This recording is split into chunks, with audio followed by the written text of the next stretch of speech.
يا رب العالمين والصلاة والسلام على أشرف الأنبياء والمرسلين وعلى آله وصحبه أجمعين أما بعد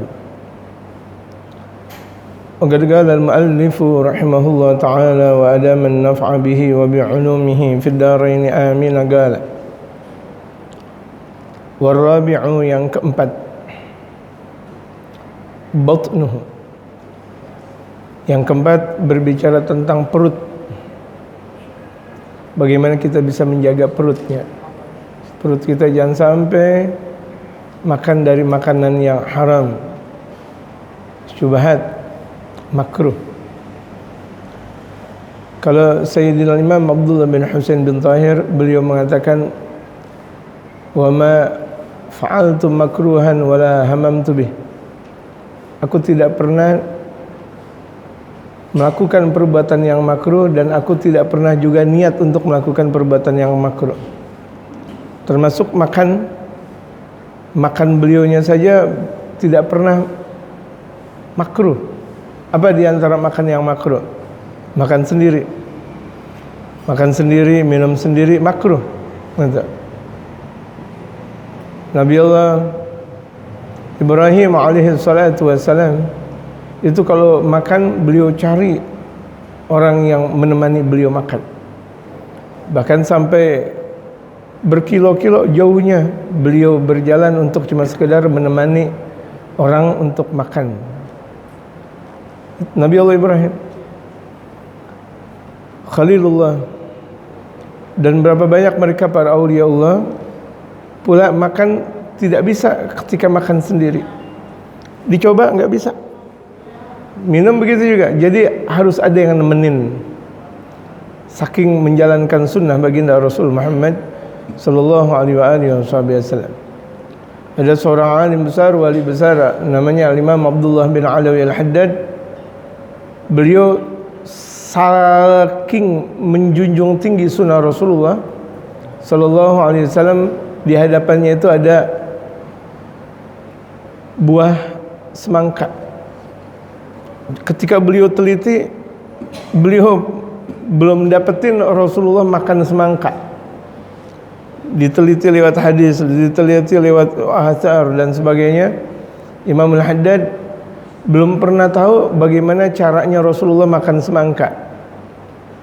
Akhirnya beliau nggak jadi makan semangka. Kenapa? Saya bingung. Rasulullah nggak pernah makan semangka. Jadi lebih baik saya tinggalin dah semangka. Tapi kalau kita ya ada semangka makan aja. Ya, kalau kita ada semangka makan. Ada yang seperti semangka apa namanya? Melon ya gitu, makan aja. Ini artinya mereka para aulia Allah saking menjalankan sunnah Rasulullah secara sempurna. Saking sempurnanya tuh. Gitu. Ada ulama begitu juga. Ini saking sempurnanya. Di hadapannya itu ada ayam tengkurap. Biasa kalau anak sunat ayam apa namanya? Ayam tengkurap. Ayam bekakak, ayam tengkurap lagi. Ya, istilah saya ayam tengkurap. Ayam bekakak. Cuma tuh ulama bingung cara makan ayam bagaimana, karena Rasulullah makannya daging kambing. Ada dalam hadis akhirnya nggak jadi makan ayam.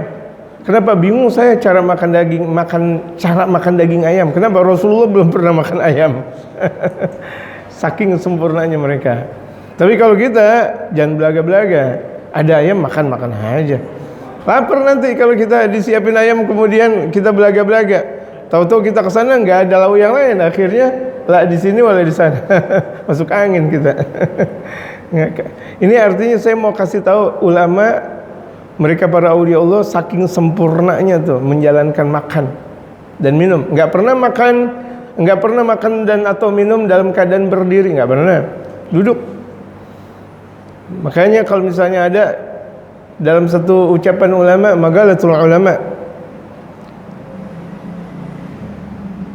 man ra'a minkum 'aliman yashrabu ga'iman. Barang siapa di antara kalian melihat ada seorang ulama minumnya duduk, Ada ulama, katanya ulama, minumnya diri bukan duduk. Kemudian dia minum dalam keadaan berdiri, mengungkapkan dalam bahasanya itu seperti ini. Laisa ma'aliman, kalau gitu bukan ulama dia. Kok ulama minum diri? Jangan dong. Ya, kan terkadang ada juga lupa ketika lagi ceramah minum dalam keadaan diri. Betul gak? Kalau begitu jadinya falaisa ma'aliman, enggak disebut dengan ulama. Kok ulama enggak jalanin sunnah Rasulullah? Minimal kalau misalnya dia mau minum, dia duduk atau dia nongkrong. Itu sunnah. Dan juga banyak daruratnya, banyak hal-hal yang merusak badan, perut dan sebagainya bagi orang yang makan atau minum dalam keadaan berdiri. Gitu. Ya Allah. Jadi kita diajarkan oleh Imam Al-Ghazali bagaimana adabnya makan. Jangan sampai kita makan makanan yang haram. Jarangkan sih yang haram, yang makruh. Wa idza ra'aita, jika engkau melihat ibadatan tusqiluka, ibadah yang membuat engkau berat. Engkau melihat ibadah engkau berat betul. Fa'alam annaka, ketahui bahwa engkau syaribta atau akalta, engkau makan atau minum, atau takallamta ma la ya'ni, atau makan, minum atau berbicara sesuatu yang enggak pantas. Enggak pantas. Kita makan sambil ibarat kalau makan daging ayam sambil begitu. Itu enggak pantas kan? Gara-gara begitu saja engkau melakukan ibadah jadi berat. Yang biasa bangun tahajud enggak bisa jadi bangun tahajud, berat. Bagaimana sih kalau ketahuan dia menjalankan makruh?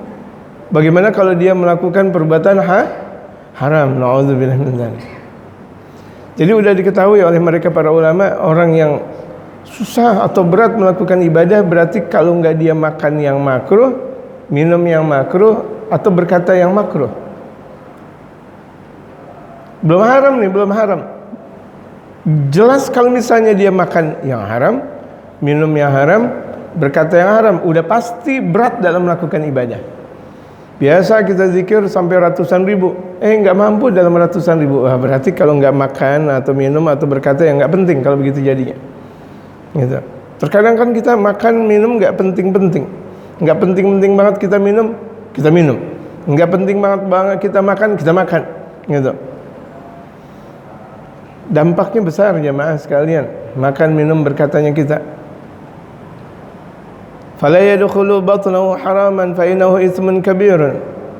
Maka seyogianya dia tidak boleh memasukkan di dalam perutnya makanan minuman yang haram, maka sesungguhnya itu adalah dosa besar. Orang yang memakan makanan yang haram, dalam sabda Rasulullah, fannaru aula bih, makan neraka lebih layak buat dia makan. Kalau ada orang man akala haraman, barang siapa yang makan makanan yang haram, fannaru aula bih, maka neraka lebih layak buat dia makan. Api neraka lebih layak dia makan daripada dia makan makanan yang haram. Ya Allah. Man nabata minal harami, barang siapa yang jasadnya itu tumbuh lewat yang haram, makan terus makan yang haram sampai dia tumbuh dari yang haram, fannaru aula bih, maka ketika itu dia makan, api neraka lebih baik buat dia makan juga. Allahu akbar. Nauzubillah min dzalik. Ini dahsyatnya makan dan minuman yang haram. Orang kalau udah makan makanan dan minuman yang haram, susah untuk mendapatkan nasihat. Bagaimana dia berada di barisan mereka para kaum salihin kalau makan dan minumannya haram? Susah. Untuk ngaji susah, untuk zikir susah. Andaikan dia ngaji nggak bisa khusyuk. Andaikan tuh dia sholatnya nggak diterima sama Allah Subhanahu Wa Taala. Andaikan tuh zikir nggak nggak ada kekhusyuan, susah untuk zikir, susah untuk khusyuk. Dia melakukan ibadah sana dan sini tidak diterima lantaran apa? Lantaran makanan minumannya haram. Na'udzubillah. Jangan sampai seorang muslim mempunyai pemahaman jangankan sih yang halal, yang haram aja susah, itu ucapan Yahudi. Enggak boleh kaum muslimin berkata seperti itu. Kan banyak kalau misalnya ada orang berkata jangankan sih yang halal, haram aja susah. Na'udzubillah min dzalik. Kita lihat nih, mau kita balas ucapan tersebut. Di alam dunia ini kebanyakan air atau kebanyakan daratan? Kebanyakan air. Yang ada di dalam air semuanya halal. Sampai bahkan al-hillu maitatuh dalam sabda Rasulullah. Bangkai yang ada di lautan halal. Bangkai apa? Bangkai ikan. Bangkai ikan tuh halal, Masya Allah. Lihat, berarti kalau misalnya ada di lautan 2/3 dunia itu lautan, 1/3-nya daratan. Berarti lebih banyak yang halal atau yang haram? Halal kalau begitu jadinya.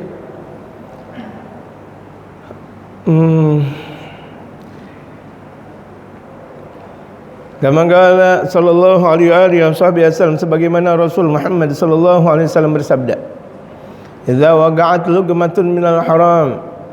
Barang siapa yang terjadi satu suapan dari yang haram. Ini satu suap ketahuan, atau satu korma ketahuan. Ada orang itu ketika sedang jalan, ada orang lagi bawa kayu bakar. Ada bawa kayu bakar. Kemudian diambil tuh seperti yang ada di atas kayu bakar, kan ada kayak sedikit diambil untuk tusuk gigi. Gara-gara gitu suul khatimah dia mati. Matinya suul khatimah.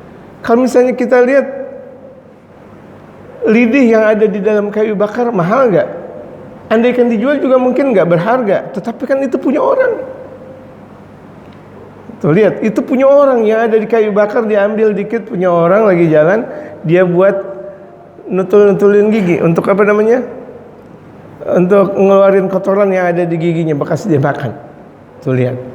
Bagaimana kalau misalnya ada orang jalan sambil megang-megang pohonan orang, kemudian saya diremes-remes, kemudian dibuang. Kemudian apa semuanya? Kemudian pohonan orang, wah, astagfirullahaladzim, astagfirullahaladzim.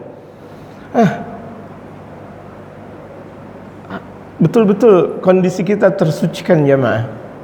Makanya wajar kalau mereka kaum saleh ngajinya bentar hasilnya banyak. Kenapa? Jauh dari yang haram. Ngajinya sebentar hasilnya banyak. Masya Allah. Sampai kalau di negeri mereka para aulia Allah, contohnya di Tarim Hadramaut, negeri 1 juta mereka para aulia Allah. Terkadang kita lihat kecilnya biasa-biasa aja masih.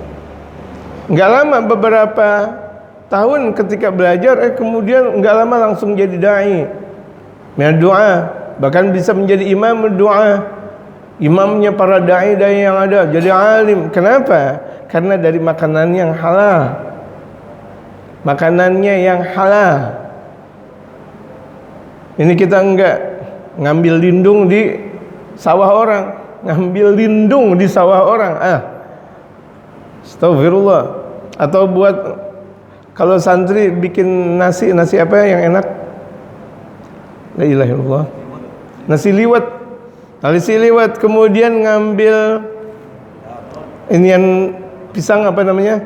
Daun pisangnya ngambil punya orang. Memang daun pisangnya enggak dimakan, tapi kan gara-gara liwet enak, gara-gara ada daun pisang. Ngajinya enggak berkah. Pantas puluhan tahun di pesantren nggak ada berkahnya, dia ngambil apa? Daun pisang orang. Daun pisang orang. Kan enak banget.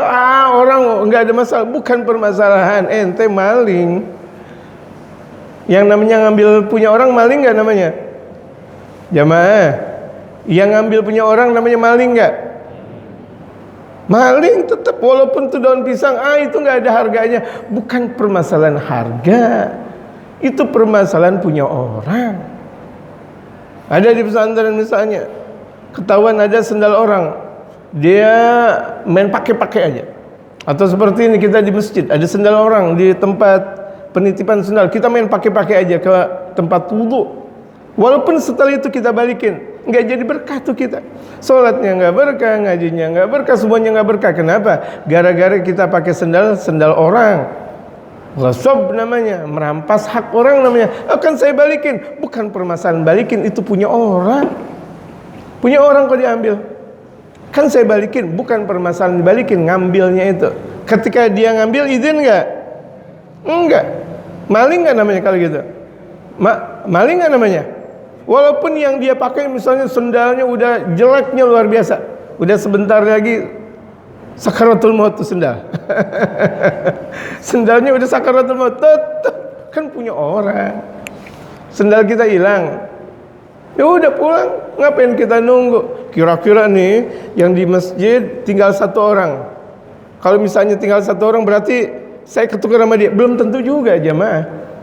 Belum tentu juga. Udah, kalau misalnya sendal kita hilang di masjid, di musola atau di mana saja, pulang, nyeker kita ke rumah. Kenapa? Jangan ngarepin, jangan-jangan nih, nggak bisa jamaah. Paham jamaah? Inilah yang membuat akhirnya hati kita kotor. Kalau orang punya hati kotor, mau ngaji juga susah, mau ngapain juga susah, mau ibadah susah. Makanya kita nggak jadi wali-wali mulu. Nggak jadi wali, nggak jadi ulama. Orang-orang tempo dulu ngaji bentar jadi wali. Nggak usah orang dulu, orang-orang sekarang yang memang terjaga makan minumannya, tingkah lakunya, jadi wali, jadi ulama, minimal jadi ulama. Ya Allah.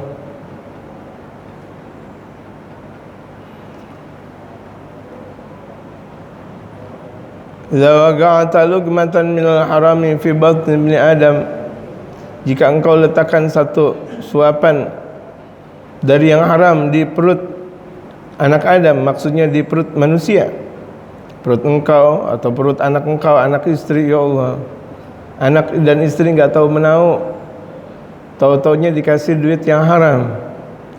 La'anahu kullu malakin fil ardi was sama, dia bakal dilaknat oleh setiap malaikat yang ada di muka bumi dan yang ada di atas langit.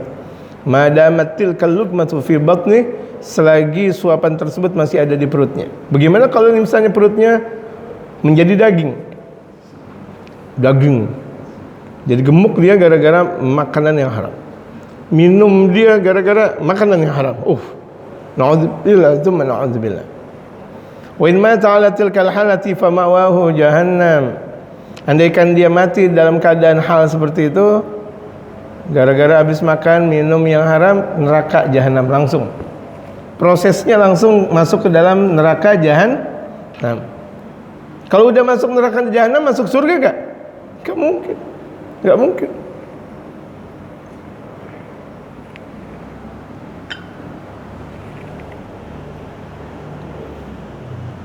Makanya ulama-ulama ngajarin dalam istilah fikih. Kalau misalnya di masjid nih, masjid wabil khusus marbot, kalau di dalam masjid ada HP orang ketinggal, kemudian diambil dengan tangannya, ini misalnya ada HP orang di masjid, diambil dengan tangannya, kemudian saya taruh di laci saya, andaikan hilang saya tanggung jawab. Kenapa? Karena itu HP, kenapa saya ambil? Kan HP orang. Terus cara untuk ngamaninnya gimana? Pakai kaki, bukan pakai tangan, pakai kaki. Ya, saya praktekin. Ya udah pakai kaki. Ya, dipraktekin juga dah.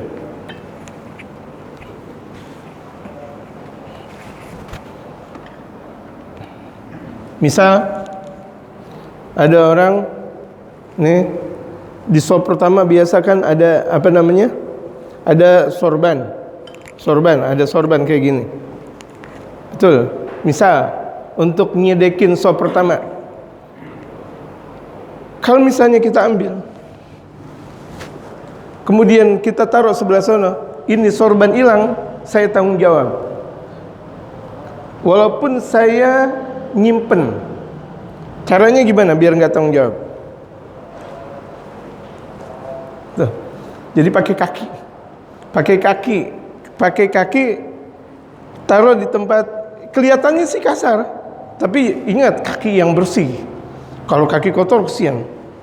Terus sampai sana, andaikan hilang saya nggak tanggung jawab, kan saya mindahinnya dengan kaki. Yang kesian kalau itu duren, kesian kaki saya. Ada duren, kemudian saya mau pindahin, sementara itu duren orang. Waduh. Itu contohnya seperti itu. Itu diatur oleh mereka para ulama-ulama soleh, saking apiknya mereka. Jangan sampai mau mindah-mindahin punya orang.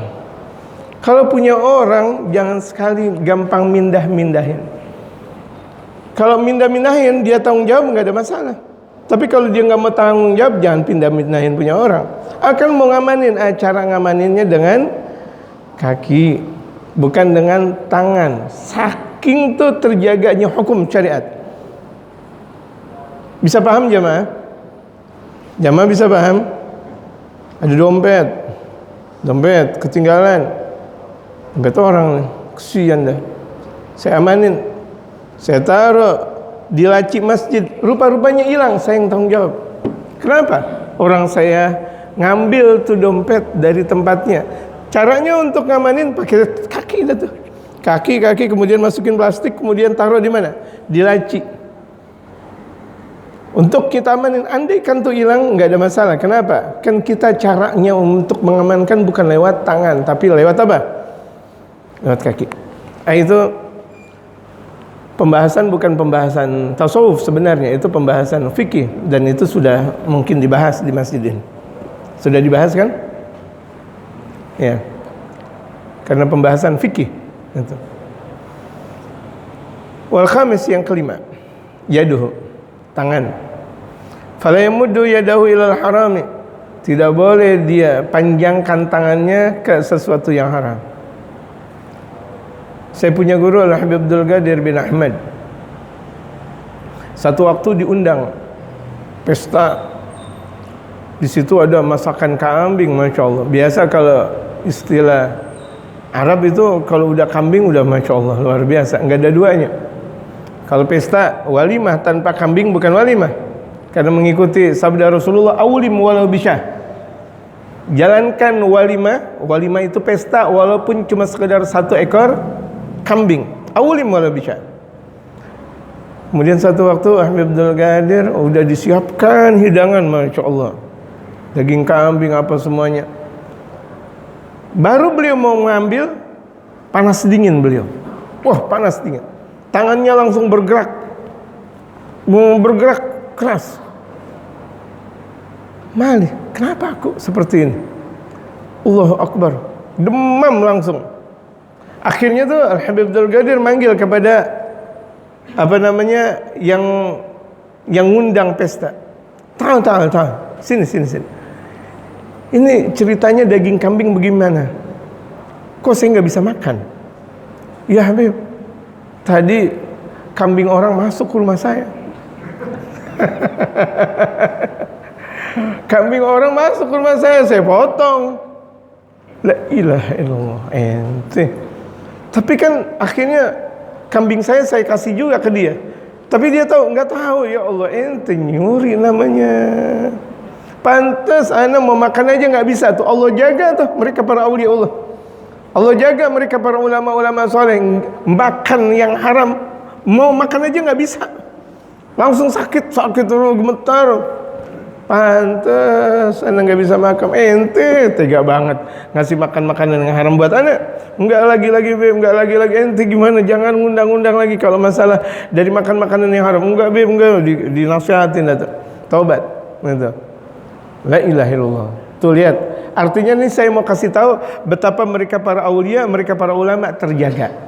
Walaupun mereka nggak tahu dari yang halal atau yang haram. Tuh lihat, sampai terjaga. Saya punya guru Al-Habib Al-Masyhur. Namanya ulama kan dapat amplop dari sana dan dari sini. Betul gak jemaah? Dapat amplop dari sana dan dari sini. Dibuka tuh amplop. Plok. Ada satu amplop yang ketika tuh beliau mau beli biasa seperti roti, ada aja kendalanya. Pokoknya ada kendalanya. Sampai satu waktu tuh beliau mau makan roti, Orang yang disuruh beli roti kemana tahu dah tuh? Kenapa ente anak tunggu-tunggu untuk makan roti? Gak tahu nih Beb. Kenapa ini anak mau beli kesono kok di sini nggak ada, di sini giliran ada, itu pakai jatuh dan tumbah. Lihat-lihat amplop dari siapa? Kan terkadang ada juga orang ngasih amplop ada bacanya, Fulan bin Fulan. Dah kita panggil. Fulan, sini. Ente ngasih duit halal nggak? Baru. Iya Beb, gini-gini. Astagfirullah, ente tega banget tuh, lihat. Padahal amplopnya banyak. Giliran amplop yang ini nggak bisa untuk dibelikan untuk makan roti. Saking terjaganya. Kalau kita, Masya Allah, percampuran antara haram dan syubhat. Bahkan percampuran haram dan haram. La ilaha illallah Muhammadur Rasulullah. Bahkan terkadang berapa banyak mereka orang makan haram dengan enaknya. Betul. Habis menang judi dia makan, bahkan tacakuran. Habis menang judi tacakuran. La ilaha illallah Muhammadur Rasulullah. Astaghfirullahaladzim wa natubu ilaih. Ya Allah. Habis bohongin orang,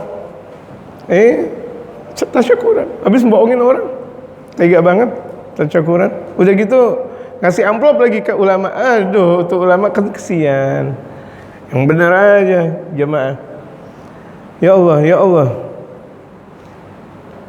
Jadi ini kita bicara tangan, sampai mereka para aulia, mereka para ulama untuk mengambil yang haram aja nggak bisa. Allah jaga. Ada cerita menarik Al-Imam Umar bin Abdurrahman Al-Attas, Gutbul Anfas. Disebut dengan Gutbul Anfas. Dalam satu detiknya beliau mampu untuk berzikir 250.000 kali.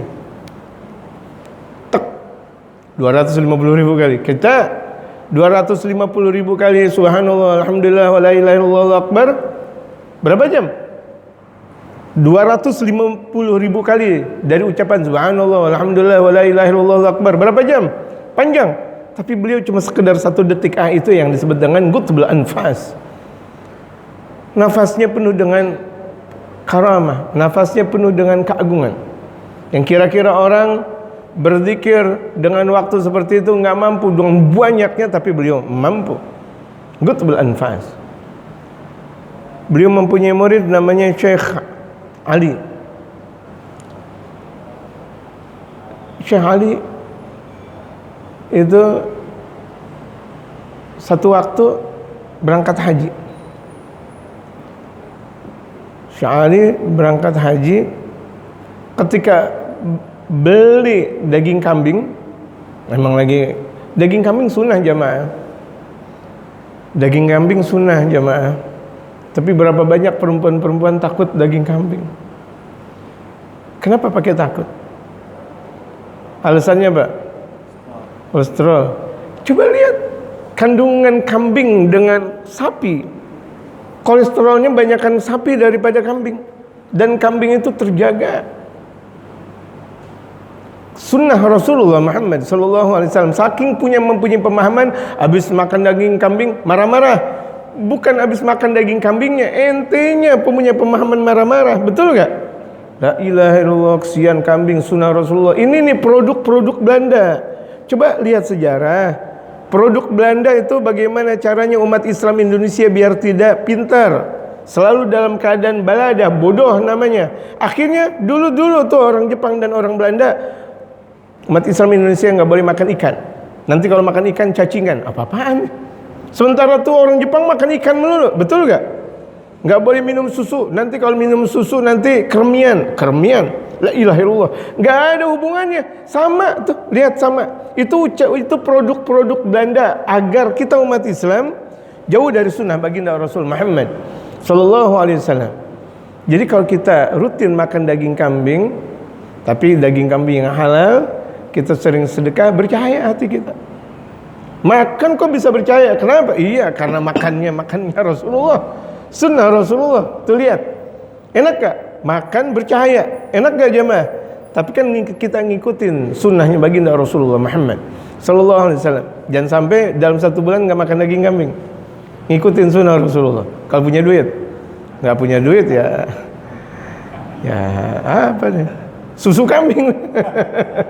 Nggak punya duit lagi, ya udah korma, walaupun satu apa namanya, satu korma. Yang penting jalanin sunnah Rasul Muhammad Sallallahu Alaihi Wasallam. Jangan sampai tidak. Karena ketika kita mengagungkan sunnah Rasulullah, gara-gara kita mengagungkan sunnah Rasulullah, kita meninggal dalam keadaan husnul khatimah. Percaya jemaah, kita mengagungkan sunnah Rasulullah, meninggalnya husnul khatimah. Gak usah capek-capek. Siapa orang yang menjalankan sunnah Rasulullah meninggal husnul khatimah, pasti kalau dia ikhlas. Warawan Ka'b bin al-Ahbar, waruyan Ka'b bin al-Ahbar annahu qala, dan pernah diriwayatkan dari Ka'b al-Ahbar, beliau berkata, innallaha ta'ala khalaqa daran min zabarjadah khadra'a, sesungguhnya Allah menciptakan rumah zabarjad yang berwarna hijau. Zabarjad itu nama batu manikam yang bagus, zabarjad. Ada zamrud, ada zabarjad. Muallim Syafi'i Azami itu lihai betul dengan cincin. Saya punya guru itu, beliau lihai betul. Beliau tahu ini cincin namanya, manfaatnya, imbasnya, sampai imbasnya tahu. Ibarat kalau misalnya ada orang mempunyai ilmu untuk tata rumah, orang Cina, Feng Shui.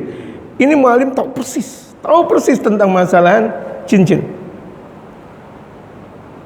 Nah, kekurangan saya diantaranya nggak tahu banyak tentang cincin. Ya, saya gitu. Karena di situ baca kitab cincin nggak sebaca-bacanya. Ya, ketika itu saya lagi mau baca kitab cincin di Mu'alim, saya berangkat ke Hadramaut. Di Hadramaut nggak bahas cincin, udah langsung pakai cincin. Cincinnya akik Yaman lagi. Cuma kan ada nama kitab gitu. Kitab yang berbicara tentang cincin. Ini dan ini dan ini. Ada manfaatnya besar. Cuma karena saya nggak begitu paham tentang cincin, ya akhirnya terkadang saya pakai, terkadang saya tidak. Tapi kalau akik-akik Yaman itu gampang sekali dicuri sama jin. Akik Yaman, jin demen banget sama akik Yaman. Yang saya yang punya akik Yaman itu jin demen banget. Bisa jadi diambil sama jin. Akik Yaman, tapi akik Yaman yang asli, gitu. Bukan Garut. Akik Yaman sih dilihatin Garut. Bukan Yaman, akik Yaman. Ada yang warna putih, ada yang warna merah ke hitam-hitaman, ada yang warna hitam. Itu diantara. Dan sunnah Rasulullah pakai akik Yaman, sunnatul Rasul Muhammad sallallahu alaihi wasallam. Nah, itu berbicara masalah cincin, kebablasan saya tadi. Artinya Allah menciptakan rumah dari zabarjad yang warnanya hijau. Sab'un alfa darin fi kulli darin sab'un alfa bait. Di dalamnya ada 70.000 rumah. Satu rumah semuanya kayak bentuk istana. Itu dari batu pualam yang bernama zabarjad hijau. Dulu pernah di zaman kemasan Islam di Basrah, di Irak, jalannya itu semuanya jalan-jalan Irak dahulu di zaman kemasan Islam itu semuanya terbuat dari batu pualam. Masya Allah. Itu yang Bapak pakai apa tuh? Bapak, marjan. Itu marjan sedikit. Jalanan semuanya pakai batu marjan. Satu jalanan dari ujung ke ujung. Zamrud dari ujung ke ujung. Kemudian sampai gang-gangnya semuanya zamrud. Kemudian firuz, bukan fairuz, maksudnya bukan virus, fairuz. Kan ada batu fairuz namanya. Itu semua jalanan fairuz semuanya. Harganya berapa kira-kira? Sampai orang terngangah-ngangah ketika keluar dari rumah, ini malam atau siang? Dengan batu pualam yang mereka miliki dari zaman keislaman itu, ketika itu saking hebatnya umat Islam ketika itu, jalanan semuanya terbuat dari batu pualam. Sampai ketika itu mereka jam 12 malam seakan merasa di jam 12 siang, mengeluarkan cahaya. Ya kan? Coba kalau misalnya kita punya banyak batu, batunya mengeluarkan cahaya. Jadi seakan cahaya matahari terkalahkan, cahaya rembulan terkalahkan. Padahal itu di malam hari, menampilkan cahaya yang sangat luar biasa. Sampai orang-orang Baghdad ketika itu bingung, ini siang atau malam. Kecuali ngelihat jam baru, oh ini malam. Saking luar biasa. Ketika itu pernah terjadi. Ya Allah, belum terjadi lagi di dalam dunia Islam, entah di Indonesia entah di mana. Yang ada mereka mempunyai batu pualam cuma hanya di cincin, nggak di jalanan. Kalau di jalanan, oh orang ngapain? Pada ngambil semuanya. Masya Allah. Kemarin aja tuh saking heboh, batu apa namanya yang dari Papua? Bacan. Oh Masya Allah. Masya Allah, hebohnya luar biasa. Bagaimana tuh kalau jalanan semuanya terbuat dari batu bacan?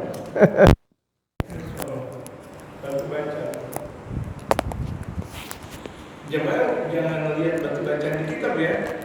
Mana batu bacan? Ini lagi saya terangkan, lagi terangkan. Artinya tuh Allah ciptakan dalam satu rumah itu semuanya dari zabarjad yang bernawa yang berwarna hijau. Dalam satu rumah tersebut ada 70.000 rumah. Fi kulli darin sab'una alfa bait. Dalam satu rumah ada 70.000 bait. Rumah, nih saya katakan, dar itu dalam bahasa Arab ibarat satu bungalow. Itu dar namanya. Kalau bait, kamar-kamar yang ada di bungalow itu namanya bait. Jadi kalau dar itu lebih banyak daripada bait. Walaupun kalau misalnya kita belajar bahasa Arab, dar itu adalah rumah, bait adalah rumah. Tapi secara kekhususan, kalau dar itu meliputi semuanya yang ada dalam satu rumah, kamar-kamar yang banyak itu namanya dar. Nah kalau cuma sekedar bait, paling di antara satu kamar itu namanya bait, satu kamar lagi itu namanya bait. Ada 70 bait. La yanzilu illa rajulun ya'budu 'alaihi al-haram. Tidak diturunkan itu semuanya, tidak diberikan oleh Allah kecuali seseorang yang menolak yang haram. Jadi dalam surga ini orang yang menolak dari perbuatan haram, menolak makan haram, minum haram, itu pahalanya seperti itu. Pahalanya dia mendapatkan satu rumah, yang dalam satu rumah itu ada 70.000 rumah, yang dalam 70.000 rumah ada rumah kecil-kecil, di situ ada 70.000 juga yang semuanya terbuat dari zabarjad yang berwarna hijau. Bayangkan berapa luasnya, berapa hektarnya. Itulah keagungan yang Allah berikan kepada orang yang ahli surga. Kita lebih baik menolak yang haram. Satu, kita lebih baik menolak yang haram satu daripada ibadah setiap hari. Panjang, siang, sore, malam ibadah, tapi nggak pernah menolak yang haram. Lebih baik kita menolak perbuatan yang haram, menolak makanan yang haram, daripada kita beribadah seumur hidup. Orang beribadah seumur hidup bisa jadi berbuat maksiat. Paham kan gimana? Orang ibadah, kita ibadah, ngaji, zikir. Giliran dikasih duit haram, kita ambil. Padahal kan kita ngaji zikir, ngaji lagi zikir. Ada orang, yaudah dah, saya nggak mau menerima dari yang haram. Sedikit pun saya nggak mau menerima yang haram. Tapi yang dijalankan cuma sekedar yang wajib-wajibnya, jadi itu lebih baik daripada ada orang melakukan ibadah dengan baik. Orang melakukan ibadah tidak disertai dengan hawa nafsu, itu lebih baik daripada orang melakukan ibadah dengan banyak tapi campuran hawa nafsu.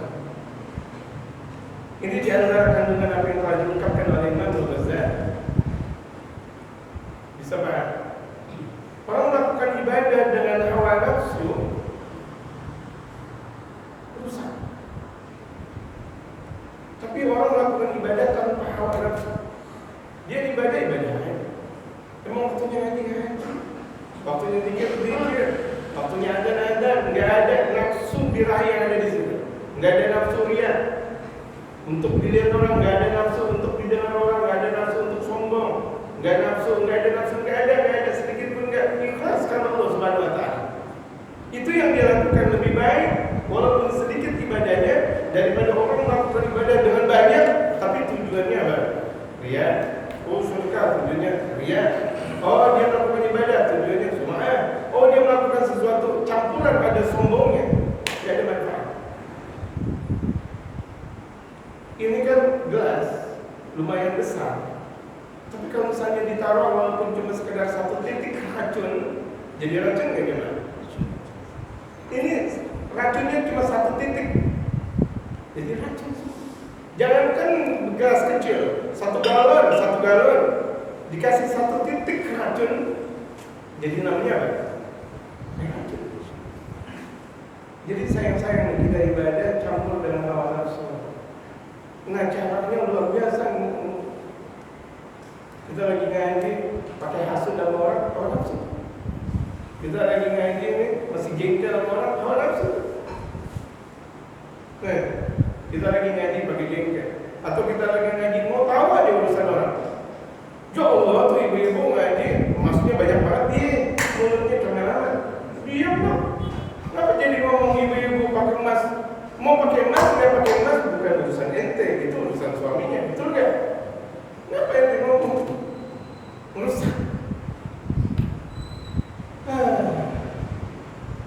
Ibadah udah sampai ke gunung pahalanya, bahkan 2 gunung, 3 gunung, 4 gunung, bergunung-gunung pahalanya.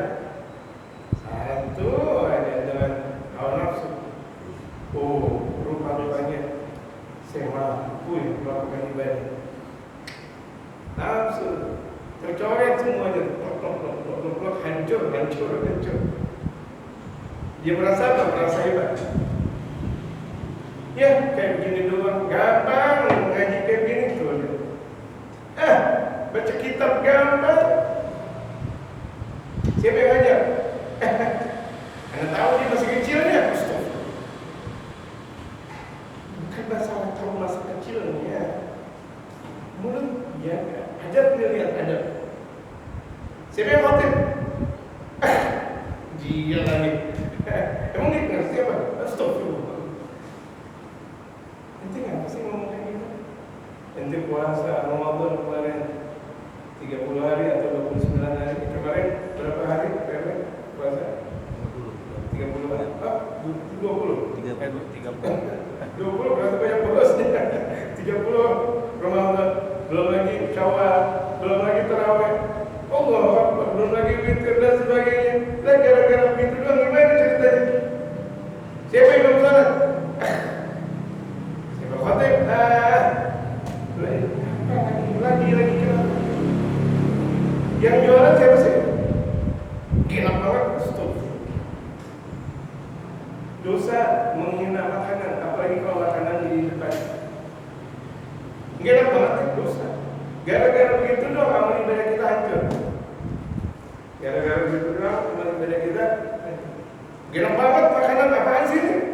Daging apa sendal jepit? Daging apa sendal jepit nih? Gara-gara begitu doang. Tuh lihat, gara-gara begitu doang amal kita hancur. Enggak suka, diam. Itulah Rasulullah. Suka makan. Jangan apalagi kita sama. Kita punya mobil, kita punya motor. Mobil ngambek banget, ngambek melulu di mobil. Jadi ngambek. Ya, kita punya motor. Ya Allah, ini apaan nih motor begini? Itu nggak benar. Sama jelekin motor, jelekin orang di hadapannya. Sama motor juga yang merasa terjelekkan di hadapan orang. Motor lagi nggak apa-apa ada akhirnya.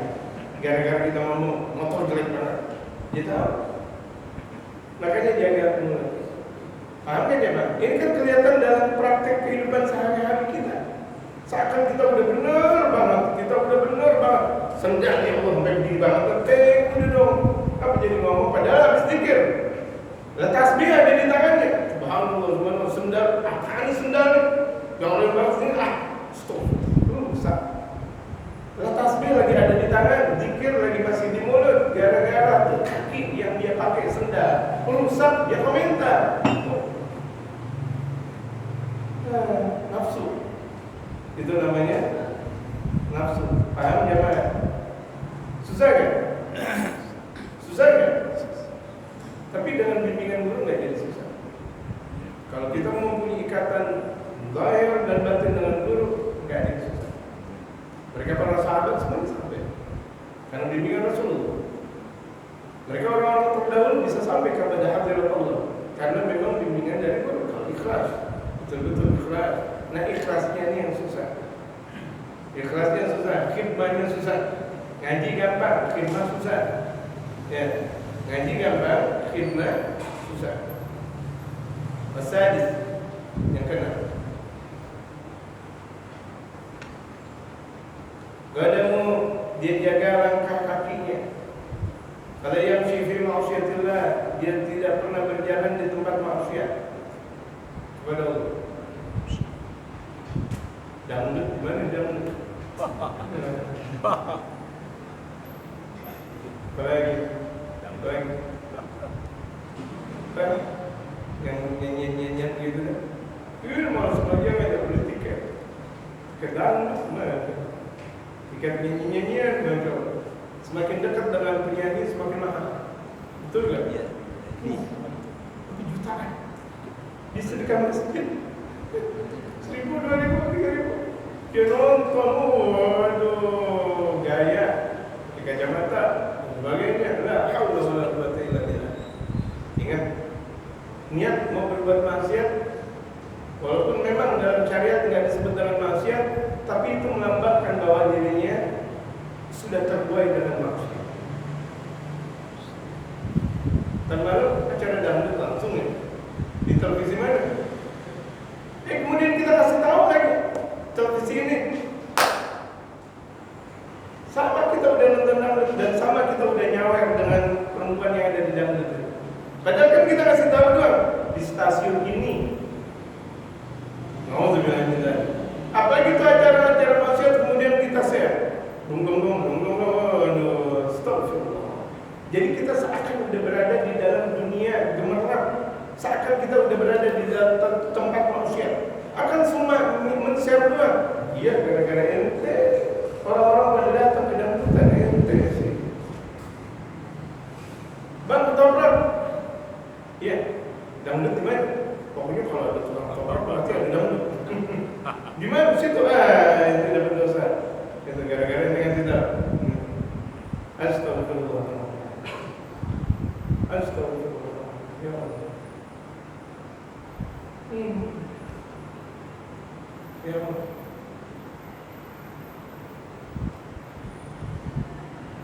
Janda mana janda? Janda. Dikasih tahu lagi. Kalau yang ngasih tahu orang alim menikahin boleh. Ini ngasih tahu orang-orang yang pada nggak ada benar-benar. Akhirnya tuh setiap malam minggu dia datang gara-gara kita tuh ya. Gara-gara kita hati-hati. Maka tuh dia orang melakukan berbuat maksiat kan gara-gara kita. Lagi ngapa kita ngasih tahu? Oh kan kalau misalnya kita ngasih tahu salah, nanti dosa. Enggak, ketika itu malah harus kita berbuat salah. Gitu. Artinya, misal ada orang mau dibunuh, kemudian kita jujur gini, akhirnya dibunuh tuh orang. Nah ketika itu boleh bohong. Ini orang nggak ada di sini, ada di luar gitu. Seperti kejadian Pitung, kalau ditanya dicari-cari oleh kolonialis Belanda, apa jawaban dari mereka? Nggak ada Bang Pitung di sini. Yang ada di mana? Di luar sana. Memang seperti itu harus. Contoh gitu. Baliam syifi tawati. Bahkan dia seyogianya berjalan dalam taat kepada Allah. Orang yang sering banyak berjalan dalam taat kepada Allah, maka pahalanya lebih banyak. Dan pahalanya dalam setiap likul khatwah, di setiap satu langkah hasan, satu kebaikan. Walikul khatwah raf'ad darajat, dan setiap satu langkah itu peninggian derajat. Dan satu langkah itu takfirun lisayyi'at, mengumpulkan dosa. Kita ngaji, kita dari rumah ada 50 meter dari rumah, 50 meter berapa langkah kita ke masjid. Pulang dari masjid itu di setiap satu langkah dihitung satu kebaikan, satu langkah, kemudian ditinggikan derajat, kemudian dihapus kesalahan-kesalahan kita. Beruntung. Makanya orang-orang Tempo dulu kalau mau sholat Jumat nggak pernah ada yang naik mobil.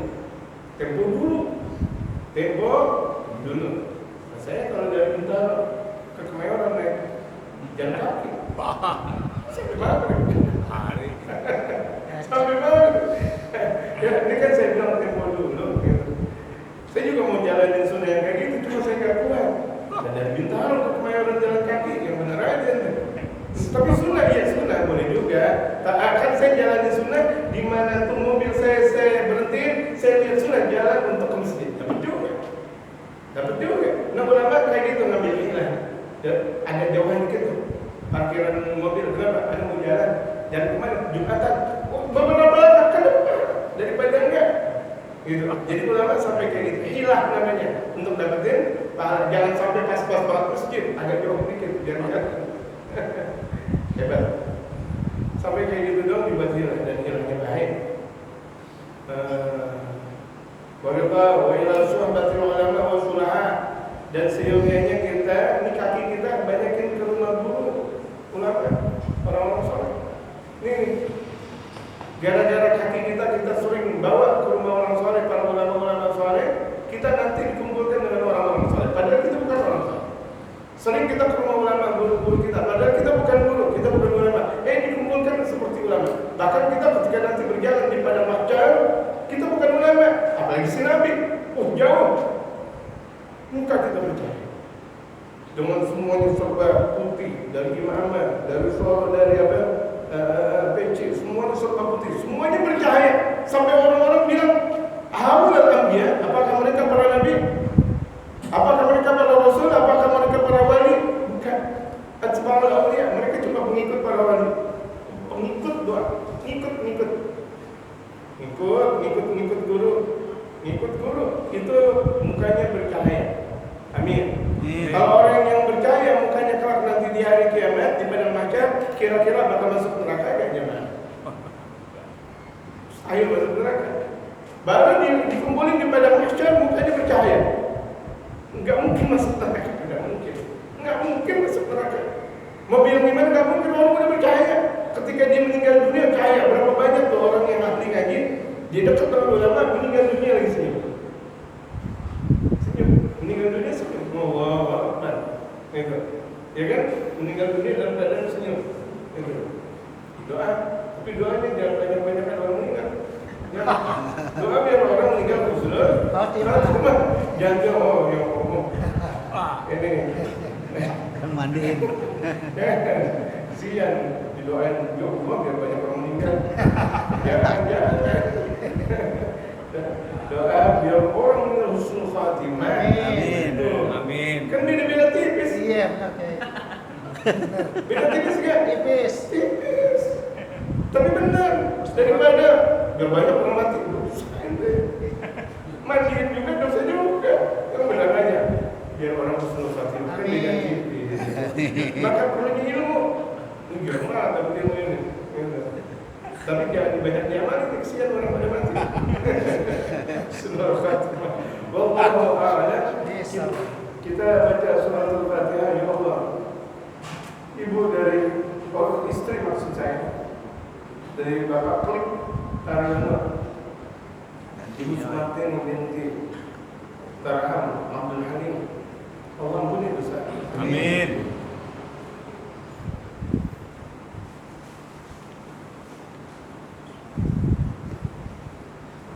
Idza matat imra'atun wa zawjuha 'an maradin dakhalatil jannah. Amin. Jika perempuan meninggal dunia, istri meninggal dunia, suaminya ridha, langsung masuk surga. Amin. Ridha. Ridha masuk surga. Dakhalatil jannah. Ayyama syaa. Kenapa?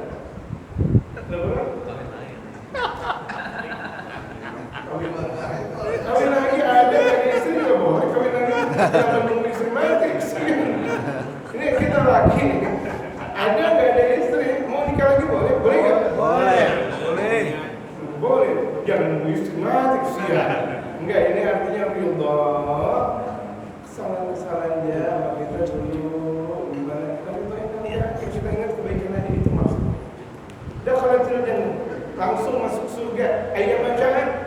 Surga mana aja dia mau, bolak-balik tuh. Surga Firdaus boleh, Aden boleh, kemudian Darussalam boleh, dan Jannatul Ma'wa boleh, kemudian Darussalam, semuanya dia bisa bolak-balik. Enak kalau jadi perempuan. Perempuan meninggal. Ayyuma mar'atin matat. Riwayat ini, ayyuma mar'atin matat, perempuan mana saja meninggal dunia atau istri mana saja meninggal dunia, wa zawjaha radin, dan suaminya ridha, dakhalatil jannah, masuk surga langsung. Ridha? Masuk surga. Cuma kita nih mau ngikutin beliau gak? Iya, beliau udah berada di surga tinggi. Kita kalau mau ngikutin bismillah. Ngikutin artinya biar bareng-bareng di dalam surga. Masa istri di surga yang paling tinggi, kita berada di surga paling rendah? Enggak ketemu juga. Udah di surga enggak ketemu. Sama. Ada orang di Kemayoran Timur, ada Kemayoran Barat, enggak sama ketemu kan, namanya di Kemayoran juga. Sama nanti di dalam surga dia ketemu enggak? Nah, kita bagaimana ceritanya biar ketemu sama Rasulullah? Rasulullah udah pasti di dalam surga. Insya Allah kita juga di dalam surga. Cuma ketemu enggak sama Rasulullah? Nah, kita biar ketemu sama Rasulullah. Kita doa mudah-mudahan al-Rahmat seperti ini ditinggikan derajatnya oleh Allah Subhanahu wa taala. Dimasukkan ke surga Allah Subhanahu wa taala. Fi a'la faradisil jinan ma'a nabiyil Mustafa Muhammad sallallahu alaihi wasallam. Wa ma anbiya wal mursalin wal awliya wa salihin. Allah ampuni dosanya, Allah jadikan kuburnya Allah min riyadil jannah. Dan Allah Subhanahu wa taala jadikan suaminya suami yang saleh, anak keturunannya turunan saleh dan salehah. Ila hadratin Nabi Mustafa Muhammadin sallallahu alaihi wasallam. Al-Fatihah.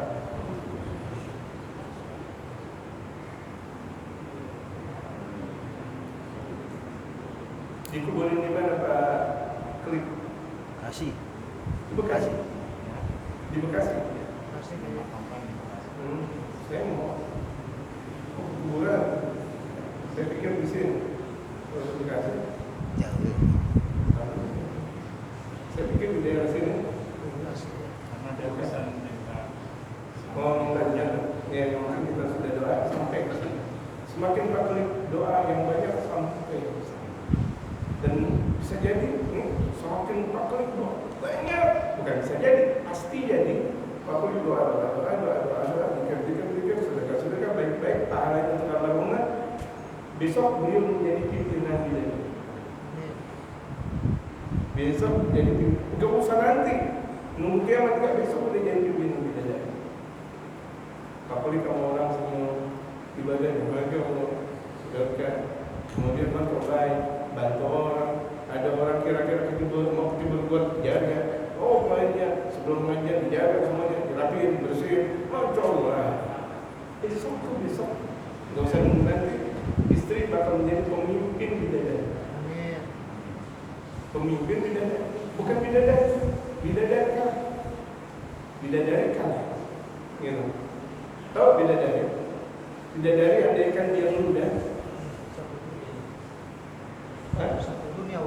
Suatu dunia dan bercahaya lebih daripada cahaya matahari.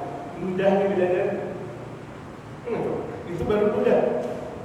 Ini istrinya Pak Klik lebih daripada itu. Amin. Kenapa? Istri yang pertama meninggal, Pak. Oh, itu istri yang pertama. Jadi itu nggak ada masalah. Baru pertama. Iya, insya Allah.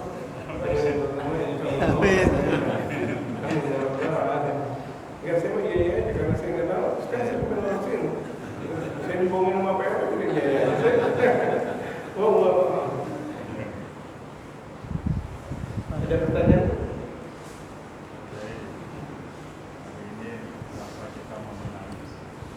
Agak kerasan. Hari ini kita terasa banyak dosa-dosa kecil. Contohnya misalnya kita suka pakai segala orang yang pakai. Kita juga suka ambil satu biji orang yang pakai.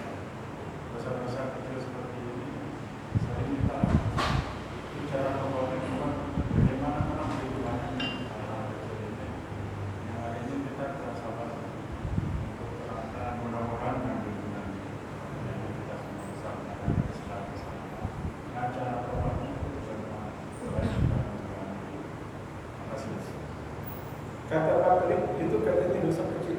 Ulama bilang itu dosa besar. Oh. Pak Klik bilang itu dosa kecil. Ulama bilang itu dosa besar.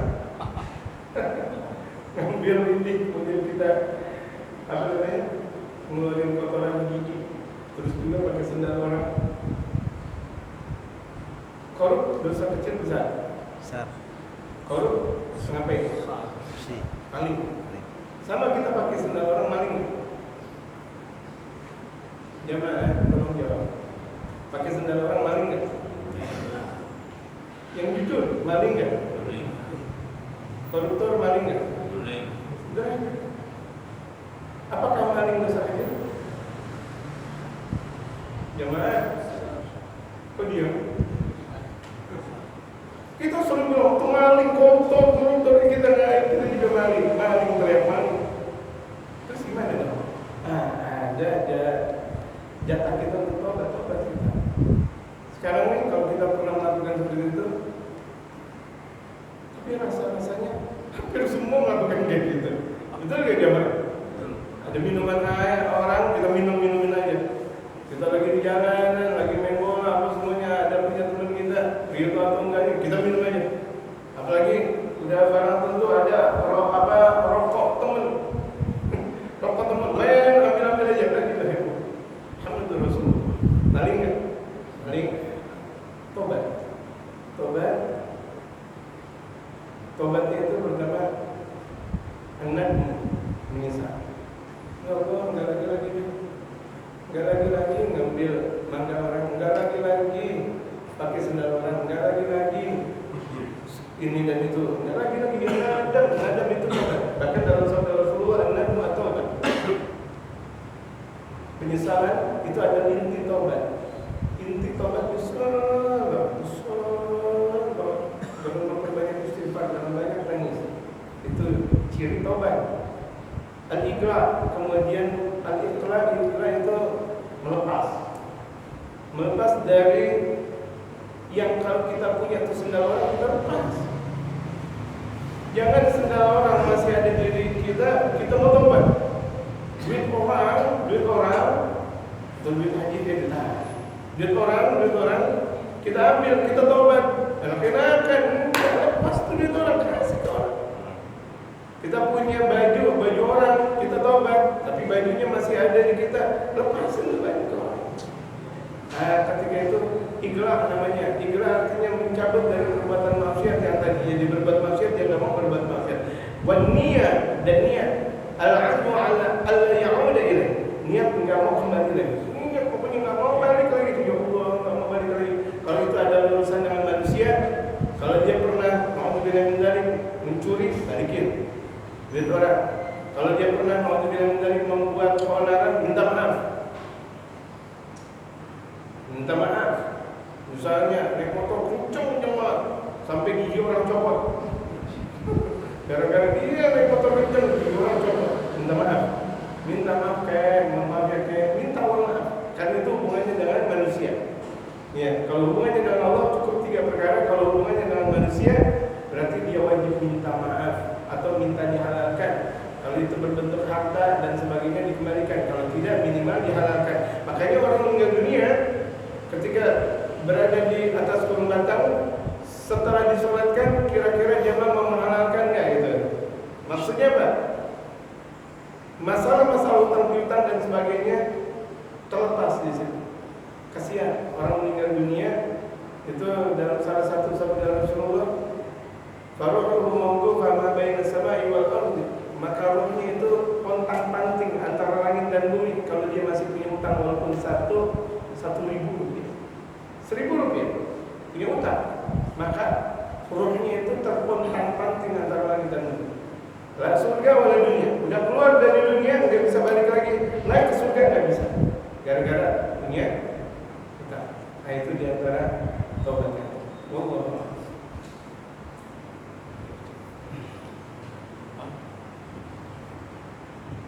Ustaz, cuma nanya nih, biasanya kalau masyarakat haji di Tuban itu tulangan juga kelebihan, maksudnya setelah bungkusin tulangan masih ada tuh. Nah, saya suka minta tulangan atau kaki atau kepala kambing, nah itu ulangan yang saya tahu di rumah itu dari halal atau haram. Terima kasih. Assalamualaikum warahmatullahi wabarakatuh.